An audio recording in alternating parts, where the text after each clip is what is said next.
Hiya, talking Reds. I'm Josh Sexton, joined today by my mate Lizzie Doyle. How you doing, Lizzie? I'm good, Josh. I was so excited for Josh to say that. I've been trying to mock him up like for the last 2 minutes, and when it's my go, I'm going to do better than Josh. I was thinking about changing up. I wasn't sure what sort of route to go down. No, it's your thing. You've got to keep your thing. I need my thing. I want your thing, though. That's why I was trying to mock you, but let's be honest, you do it better than me. We'll keep having to think about what yours can be. Yeah, it has to be something got like a couple jazzy. of ideas, but it's got to be like disco and sassy, hasn't it? I'm going to go for sass. We've asked you your questions anyway on Instagram, and Sean Walsh has kindly sent them across to me, so we'll get straight into it. Joe Gibbons 17 says up the fucking Reds. I don't think he understands the sort of policy behind this. If it's a question, then yes, absolutely up the fucking Reds. Yeah, but he's right, Joe, anyway. And then John Wes 231183, that's way too many numbers, that. Yeah, you need to change Twitter handle, really. It says, when we win the league, where will the tour party be, and are we all invited? I'm sure there will be some kind of tour party. I'm not sure where it'll be. I think it's probably early as well to be planning that kind of thing. But yeah, and the thing is, the tour party will definitely happen from the second the whistle finishes, and then you'll have to book a month off work, because I think the tour party could literally include a sponny night out followed by a sponny trip to Liverpool Airport, and then all of a sudden we're all in Benidorm when we don't know how we've got there. And it'll be led by Craig Hannon. He'll be flying the plane. I'm worried that we're going to have to close down the Anfield app after it happens, to be honest. I was saying this on AFQ Football, which we recorded on Monday, which was basically just this for 45 minutes if you want to listen to it. But like I said, do after it? Exactly. Like there's no sort of way you can better that, is there? So no. It's like we're going to have to like do a UKIP. They got what they wanted, now they've got off. I was worried about you going there when you said do a UKIP. You know, we'll move on anyway. Damien Toner 1986 says, would you have Coutinho back? Not that I don't think it would happen. Would you have Coutinho back? I think as a player I'd have Coutinho back, in terms of I think he's brilliant. I don't think you can deny how good of a player Coutinho actually is. But for this Liverpool team and what this Liverpool team's trying to achieve, and the attitude of the players, the togetherness, no.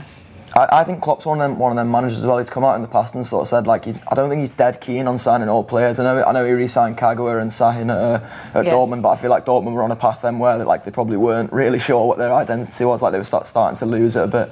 So I think he almost re-signed them to like get that back. Whereas when we were linked with Aubameyang, I'm pretty sure he was saying like I've worked with that player and there's nothing really more I can do. And I think it's different if like he feels maybe the likes of Sahin and stuff maybe made a mistake, or he'll have known that it was right for him to come back. Whereas I think Coutinho sort of had his day at Liverpool. He was here for about 5 or 6 years, wasn't he? It was a good while that Coutinho was here. So no, I mean I'd take Coutinho back, but in a different form with a different name, basically. Yeah. And if you wouldn't take him back, or if you think he's shit or something since he went to Barcelona, then you need to watch back his old goals, because I can promise you for a fact he's definitely not. He gave us some unbelievable moments, didn't he? You've got to give him that. Yeah, Ojakechesworth has been on. He asks, do you think Henderson will ever get the song he deserves? I've got a bit of an issue with this, because I think his name's really hard to get into a song. And do you know what I really don't like about this argument? And I think it was someone said this about Alisson. But you go back to the days of the Kop in the 60s and the 70s and the 80s.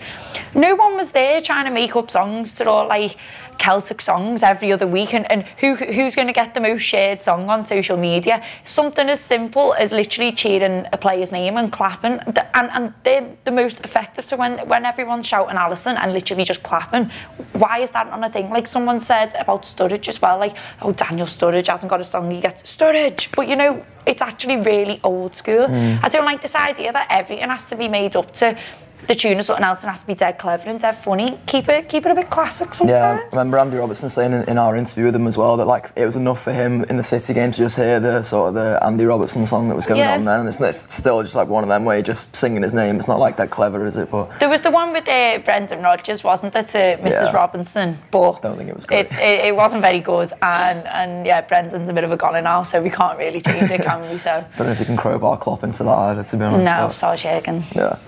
Nico Rocks 40 asks, do you have any pre-match superstitions or lucky rituals you do before a big game? I've got a thing this season where I'm basically like, obviously like I wash my clothes and that, but I'm basically wearing the same outfit to the match. Like every time I go to the game at Anfield now, I'm pretty much wearing the same outfit. I don't really know why. I'm not usually like big on superstitions, but it's just because like I know we've been winning in that one. Like we went to United and won, went to the Arsenal game and won and stuff like that. So I was just like, I'll just stick with that just in case. Yeah. Don't want to ruin it. I know someone who the whole Champions League run wore the same pair of shorts. So I'm talking even in the early stages of the Champions League, in the freezing cold, would wear his shorts, and he wore them to Kiev. So I mean, they worked to a certain point, but they didn't work the whole time. Mine's a little mad one that I've picked up weirdly from my brother. So where I park for the match, I park just off Lower Breck Road, like round by the Asda, the shops there, and we do 2 different walks. So you can't walk one way on your way there, and you've got to walk one way on your way there and a different way on your way back, and you can't change them. So you walk straight down the main road to go, but then when you're coming back, you take a little right and you go past the King Charles pub on your way back, but you can't go past the King Charles pub on your way there because. And it just seems, I know we're like we are unbeaten this season, so I'm going, we must be working this. So I'm just going to keep walking past the King Charles pub every time. And I literally, it's a thing that I make a mental note of. It's not even a natural thing. Like I make myself go, right, turn right here, go past King Charles. And I mean, if I say so myself, I'm doing quite well. I'm guessing you mean unbeaten at home, by the way, before everyone jumps on you. Yeah, unbeaten at home. That's what that's where Anfield is. Yeah. Josh Blanco asks, who's our most underrated player? We were sort of doing a bit of this in the office yesterday, weren't we? Doing like cult hero 11s and things like that. I reckon it's Wijnaldum, and it was dead interesting a couple of weeks ago that Sky were doing a Q&A on Twitter, and Guy Neville said he thinks that Wijnaldum's the most underrated player in the Premier League. Is it in the Premier League or Liverpool team? It's just in the Liverpool team for this, but it's hard because I think we rate Genie, so I don't know if he's underrated. Do you know what I mean? I think it's his qualities that are. So like, there's some people I hear like sort of hit it spot on, and then there's some people who say like, oh, I don't know what Wijnaldum does, and he goes missing in games, stuff like that. And it's like, well, yeah, I think you really need to like watch him then as a player. Like, you obviously don't know what his sort of key attributes are if you think that he just goes missing in like all these big games, because he doesn't. I think I'll go with Joe Gomez, because that's a good one, I think since Joe Gomez has been out, we've seen the effect of Joe Gomez being out, and we talk about Van Dijk being this absolute god, which he is, by the way. But you've seen the difference with Matip and Lovren alongside him compared to Joe Gomez. And I know we said he played brilliantly, and up to a certain point before he got injured, I thought him and Gini Wijnaldum were our 2 best players, and I think we don't actually realise how good of a player he is and how good he is in that position with Van Dijk. So I'm gonna go with Gomez. Kieran Connolly 8. This is quite interesting because I've got a take on this and I've not yet had a chance to air it. So he asks, do you actually think Salah is a diver, or do you think, like I do, that he makes the most of getting chopped down? So my sort of thing with this is that people are complaining about Salah diving as though like it's the first time anyone's ever done it in the Premier League. Like, I'm convinced that all world-class players have a bit of this in them. I don't think he's a diver, because I think if he was, he'd have gone down against Bournemouth when he goes to on goal. I think if the opportunity is not there for him to score when you know the defender's given the referee decision to make, he'll go down. But so did Ronaldo, so does Neymar, so Messi probably would in them situations, Suarez does.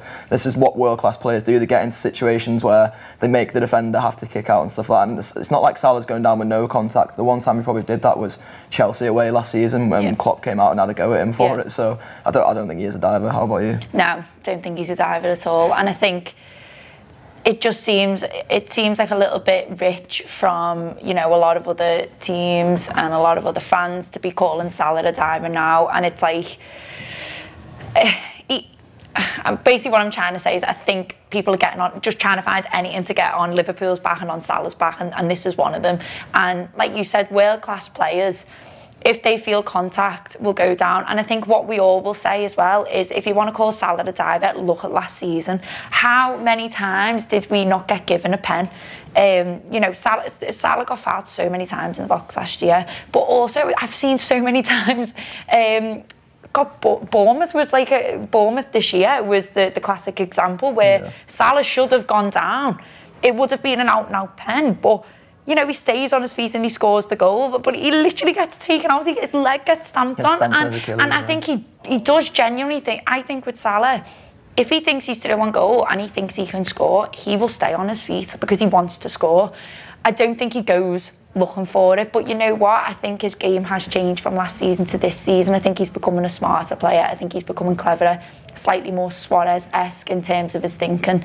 So if he feels contact, I'm more than happy for him to go down because that's what centre forwards do. They create chances, and if a chance is a penalty, then so be it. I'm absolutely the same. As there was someone the other day who was questioning, I think it was like Garth Crooks or someone, one of them like shit pundits was saying, does he do it to try and get a penalty so that he can keep adding to his golden boot thing? And it's like, well, no mate, because he gave his penalty against Arsenal to Firmino to get his hat-trick, so all the best for that. Anyway, I'm sure we'll be discussing more of these big issues on the Anfield wrap. In terms of shows we got out today, we've got what we call history and then AFQ later, which is always good fun on a Friday. And with no football this weekend, I'm sure there'll be enough random questions to get stuck into. Nice one, Lizzie. Thank you, Josh. Cheers.